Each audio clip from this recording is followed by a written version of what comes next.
bismillahi rahmaani rahim mbokki asalaamualeykum wa rahmatullahi taala wa barakaatu. gannaaw nuyoo beeg siyaare bi ñu bëggal leen a ñëwal ci seen yóbbalu bis bi niñ leen ko baaxoo defal ci bis bu nekk ci waxtu wi ki leen koy defal di seen mbokk Abdul Ahad Diop sëriñ daara. mbokk yi tey la dibéer mooy dimaas tombeeg ñaar fukki fan ak ñeent ci weeru gàmmu ci atum junni ak ñeenti téeméer ak ñeent fukk ak ñett ci gàddaay yonente bi sallallahu alayhi wa sallam dëppook fanweeri fan ak benn ci weeru tubaab ci mois de octobre atum 2021.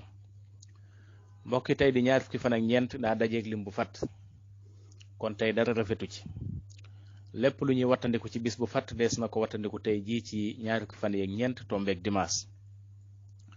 bu dee suba ak jàmm mbokki mi ngi war a dajeeg ñaar fukki fan ak juróom war a dajeeg altine ci weeru gàmmu. mbokki suba di ñaar fukki fan ak juróom dajewut ak lim bu fatt bis bi tam rafet na kon suba lépp rafet na ci lépp lu baax lu ci waay bëgg a def mën na ko cee def te ñaan sunu borom defal ko ci barke. gannaaw loolu mbokk yi ñu ñëw ci seen yóbbalu bés bi. yóbbal bi mbokk yi leen ci waxtaane tey mooy ku lekk aw ñam te reesul ñam wu am tooke. waaye xam naa balaa noo ñëw ci loolu rek ñu njëkk a wax koo xam ne yaa ngi jëfandikoo aw ñam wala ak naan li ngay wax incha allahu rabbi bu ko defee tooke ju ca nekkan rek dana deñ. koo xam ne yaa ngi bëgg a jëfandiku moo xam lekk wala naan ginnaaw boo raxasoo say loxo ba mu set bala ngaa jëfandiku ci ñam wa na nga wax bismillahi. boo yoree ndox nga wis ca ndox jàng saaru li ilaafi xuraysin ba mu jeex incha allahu rabbi tifli ko ca wala tifli sa loxo incha allahu rabbi tooke ju nekkan ci ñam wa dana deñ. mbokk yi li nga xam ne mooy génne aw ñam wu bon koo xam ne dafa lekk ñam te reesul mbokk yi da ngeen di diglu li ñuy wax bu baax nag ku mu intéressé wala ku mu yitteel ndax ñaari wakaal yi su jàllee wala yóbbali su jàllee rek day am mbokk yu ñuy woo di ñu wakaal di ñu ci laajaat te loolu day xaw a metti ci ñun ndax jot gi duñu ko may. kon ku mu ñor rek na nga ko bind mbaa nga arrosé ko mbaa nga téye wakaal bu baax.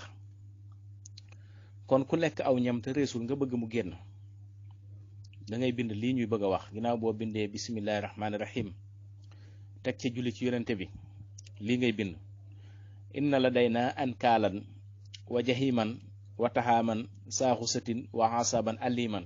kon ci aliman la yem ñaata yoon nga koy bind juróom ñaar fukki yoon.